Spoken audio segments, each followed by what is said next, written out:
Welcome to Smart Supply Chain, a podcast for supply chain professionals who think and work smarter. I'm your host, Shireen Garrison, and I'm here with my sister in supply chain, Sarah Garrison. Hey, Sarah. Hey, Shireen. What's been going on? Let's see. We are today talking about new client onboarding, and we're talking with some of our teams at ALOM to discuss how we support that activity. Yeah. And, I was thinking about this as a subject, the onboarding to a new 3PL, and got to poking around online. And I found this interesting study done by Capgemini Consulting, where they looked at 150 people who were utilizing 3PL partnerships, and it had some interesting results. Let me share them with you. Of those surveyed, 91% of the responders indicated that they have successful relationships with their 3PLs that are bringing about positive results. And 75% indicated that using 3PL services had led to overall logistical cost reductions, and 86% said it led to improved customer service. And that's really interesting. I mean, I think what that says to me is that, utilizing a 3PL can be very valuable and drive value to the companies that are using them. Yeah, I mean, I guess as long as it's the right partner for them. And I think there are some companies who, for a variety of reasons, are doing their own supply chain functions, and they may benefit from looking into an outsourced 3PL partner. Yeah. Or if you're just not satisfied with your current partner, it may be time to start looking around for alternatives. Yeah. And so that brings us to our subject today and the start of this series on the importance of great support when onboarding to a new 3PL. Well, I have conducted a series of conversations with several groups in our organization to talk about onboarding, and we're going to do a 3-part series here to kick this off, Yeah. onboarding a new 3PL. And the first one we have to share is your conversation with our COO and CCO about the onboarding program here at ALOM and how that drives values for our clients. And then your discussion about client support and how we guide them through the process. Sounds great. Let's jump in. And joining me today are two of our C-suite leaders. I've got Fiona Lowbridge, who's our Chief Commercial Officer, and Brandon Marugg, who is our Chief Operating Officer. Fiona, Brandon, welcome to Smart Supply Chain. Thanks, Shireen. Happy to be here. Shireen. Yeah, it's always fun to be here. I know you guys love doing podcasts. So this one, we're doing an internal podcast with our teams. But we're It's going to talk why I got into supply chain was I was hoping to be in podcasts. Yeah, I mean, I think this could be your new profession. I was going to say as well, why did it take you so long to invite us on? I know. I haven't invited you guys yet to a podcast, so I'm excited that you guys are here. And today I thought we would talk a little bit about client onboarding. So when you think about kind of outsourcing when clients are outsourcing to a supply chain provider, that's tough. It's hard for clients to make that change if they have an existing supplier. It's also hard if they're doing it like as an in-source type of thing and doing it themselves and handing it over to another company. So it's hard for clients to do that. We really like to think about ourselves as a partner versus a supplier to our clients. And, because you guys own the majority of our teams internally, Fiona, you're pretty much owning all of our client-facing teams, and Brandon, you own all of our internal-facing teams. So you guys are really the people who are responsible for dedicating resources to this and making sure that our onboarding is successful. So I would love to hear you guys' perspective about why do we focus on onboarding? Why do you dedicate resources to it? And, maybe some examples of things that have happened in the past. So Fiona, why don't you kick us off? Sure. Well, onboarding is obviously one of the most critical phases in our relationship. It isn't just one phase, it is the foundation, and it's where we build the relationship with our clients. So it's really at that point that a client is getting a pulse on us, first impression. It's like any relationship. You want to put your best foot forward. You want to make sure that you present really well, that you take the time to listen, to understand the client requirements, to work with them to come up on solutions, to make sure that you're giving them the best of the resources that you have, so that the experience that they get from the outset is a stellar experience, because you're starting to build retention, satisfaction, and everything at that level. Absolutely. What about for you, Brandon? Yeah, it's and I like the relationship analogy, right? It's almost like a marriage. So it's everybody gets very excited that we're beginning a new relationship, and now we need to actually get to work and start living together and building something, right? And that's when all the bodies fall out of the closet and everything else that right, reality starts setting in. And I didn't realize my partner snored, right? Those are the kinds of things that you get into, and so you really have to dedicate a lot of time and a lot of effort. And that's, even when I get personally involved a lot with onboarding, because it's, as Fiona said, it's the foundation of everything. And nothing succeeds like success, right? So you really want to get in, you want to meet the customer where they're at, and you want to help them succeed as quickly as possible and build on that. And dedicating the most resources that you can to it will increase that likelihood, right? Can you guys talk a little bit about how ALOM does onboarding again with this idea of sort of meeting customers where they're at and also really partnering with them, helping their business to grow and making sure that, we're successful with their clients and their customers, more so than just being a supplier. We really think about it more as a partnership. Any thoughts on that? Yeah, for sure. So, that's whenever we bring on a new client, we feel like we're becoming part of their company a little bit, right? We're becoming part of their supply chain. So their customers become our customers. We want to hear that voice as well. Wouldn't you say, Fiona, that's a big deal for us? Absolutely. And the group that we're dealing with from an onboarding perspective, they have a spotlight on them from an internal perspective. So everybody within their organization is watching what they're doing because it's critical to their success. So we have to ensure that we're aligning ourselves with them and that we are presenting them in the best possible light, understanding what their goals and objectives are, and trying to get them to that point as quickly as possible. Because you remember that with having the right structure and the right processes and being able to move fast, you actually help them accelerate their value so they can get out ahead of it and start selling their product quicker and driving that level of satisfaction to their end customers. And that's what our objectives are. Yeah, as Fiona said earlier, but we have a lot of empathy for people when they make a big choice, like bringing on a supply chain partner like us, right? And from my perspective, when I'm bringing on a new system for ALOM or something like that, right, our biggest fear is always, oh, we're going to make this big deal and it's either going to fail or it's going to sit on a shelf and we're not going to use it. And building that speed and that rapport very quickly at a high level, and dedicating the resources, as we've been saying, to making that happen and happen quickly is a big recipe for success, right? That's what Mhm. we've found the most success is. If I think about the very rare occasions in the past that things have gone either sideways or not as successful as they could have been, it's when everyone on both sides have said, well, this is not a big deal, let's just do Mhm. this or just do that, right? Famous last words. That word just can be evil, right? There, we're not just doing anything, and if we're not giving that full measure of respect to every single problem that the customers that we're bringing on board are bringing to us, then we're doing a disservice to both parties, right? And I think Absolutely. some of the secret of our success has been as well. We like working with clients that we have maybe about 70% of the solution that they're looking for. And then we like to develop the other piece when it makes sense to us from a business perspective. But we don't ever go out to a client and say, well, this is how we do business. So you need to do it this way. We can certainly advise them and say, within the realms of the operation that you're in, we would recommend that you do it this way. However, if there are unique specialties that they need, we're happy to work with them and develop them. And that's been our success with onboarding and with some of the clients that we've had in the past is where they have come into a new piece of business or a new process that they have no experience in whatsoever. And they've come to us and asked us, how are we going to do this? And with some of those, we've actually onboarded them so fast because we've been able to pick and choose the elements of the processes that we already have in place that we've spent time developing for prior clients. And now we're able to develop this full suite of solutions for them very quickly. Yeah, that's right. Yeah, so and kind of identifying our where our customers are, right, where the meeting them where they're at is, like you said, Shireen, earlier.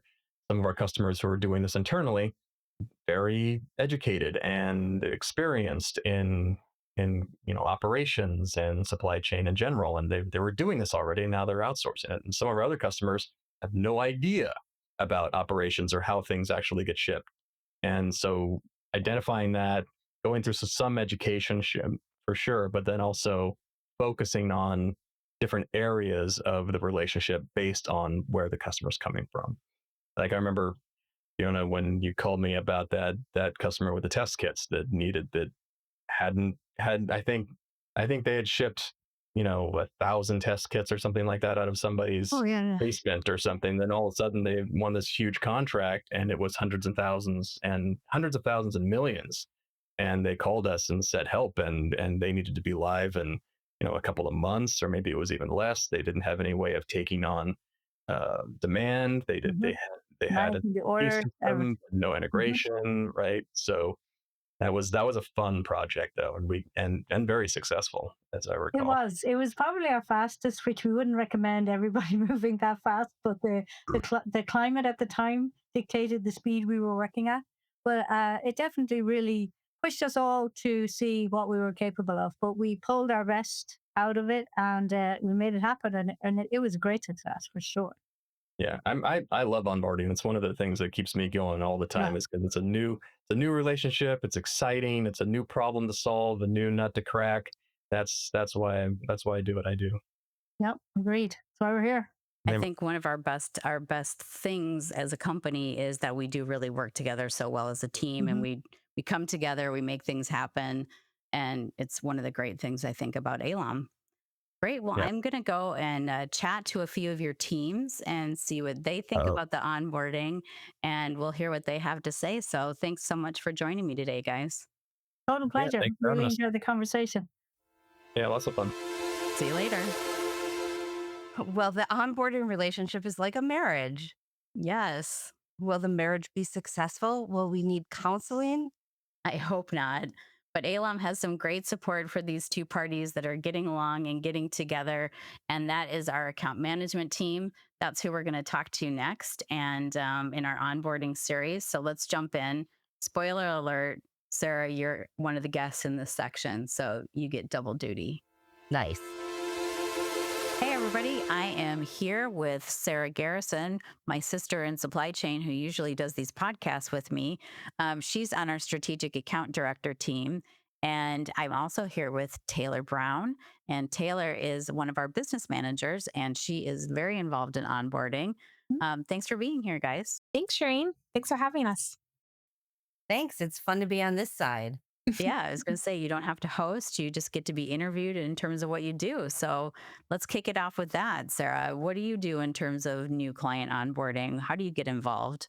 Yeah. So, my role as a strategic account manager, I get involved with new clients early on as we're working through what the fundamentals of the relationship will be. So, I get to be very early on in the process. And my goal as I'm working with new clients is always to understand what their requirements are to the level of detail that really helps us internally plan the right resources, the right capabilities, making sure that we can successfully meet all the requirements that the customer has.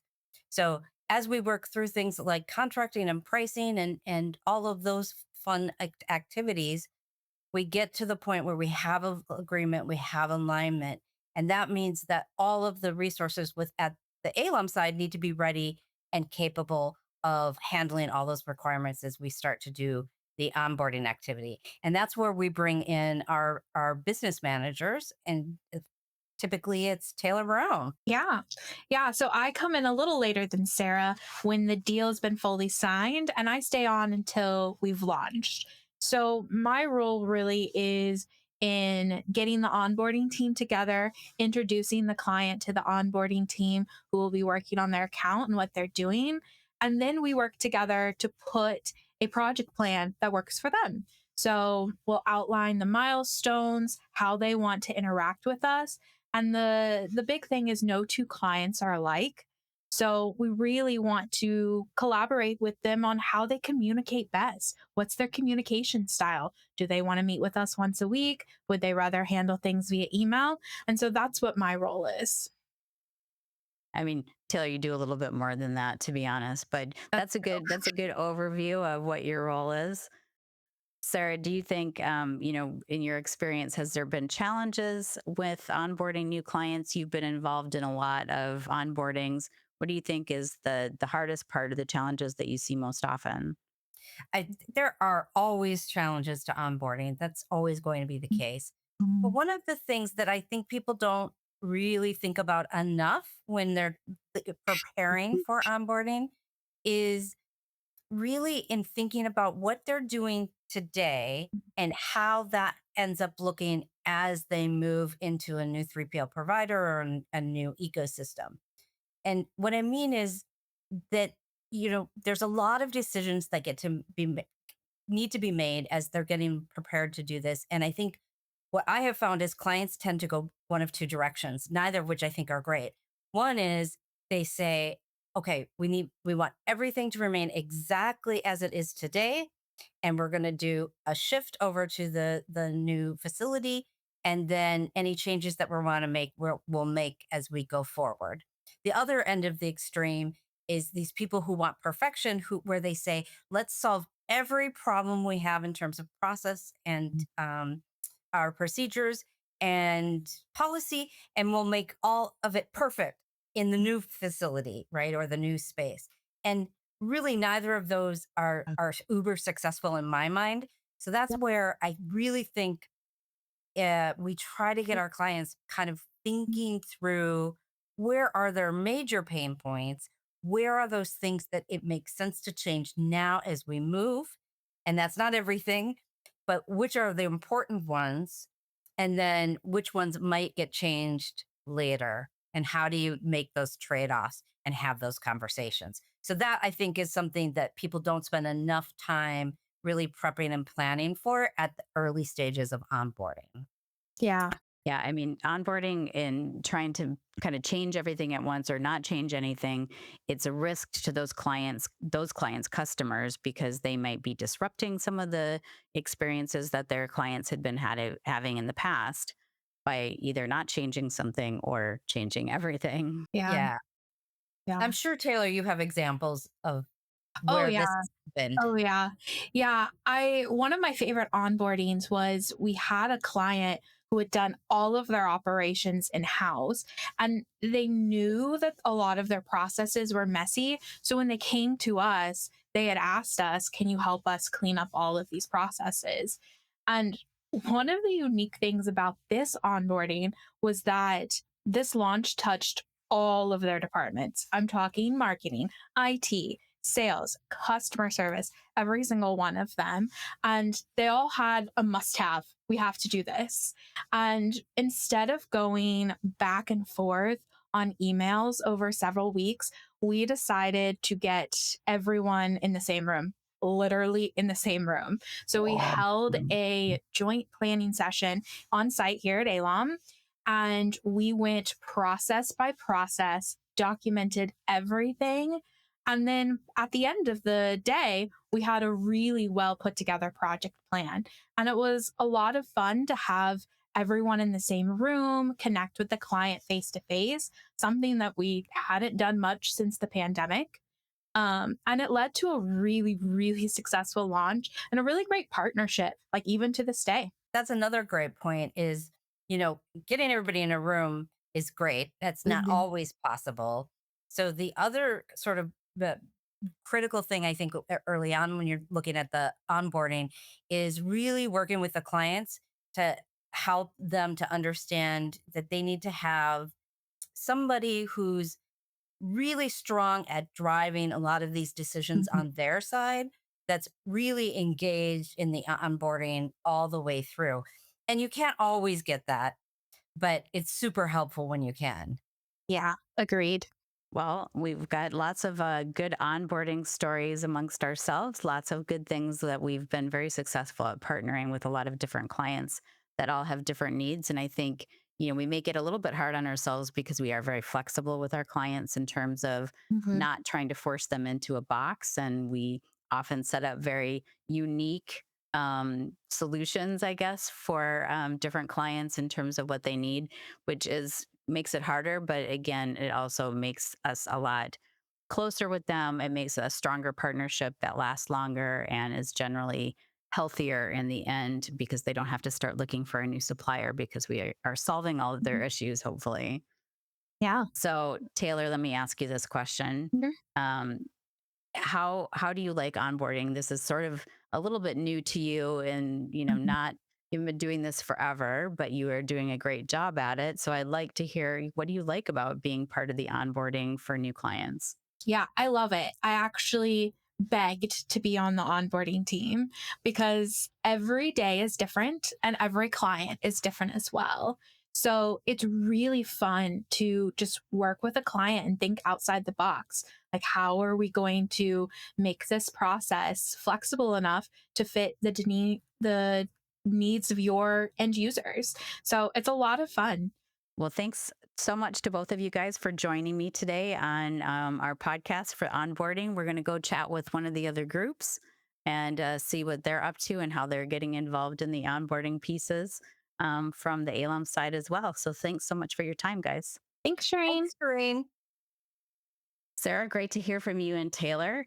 Everyone will have to wait for our next installment when I'll be talking to some of our technical and functional leaders in operations, IT, logistics, and also quality. So please join us then. Thanks, everybody. We're the Garrison Sisters. Catch you next time on Smart Supply Chain, or check us out anytime at alom.com.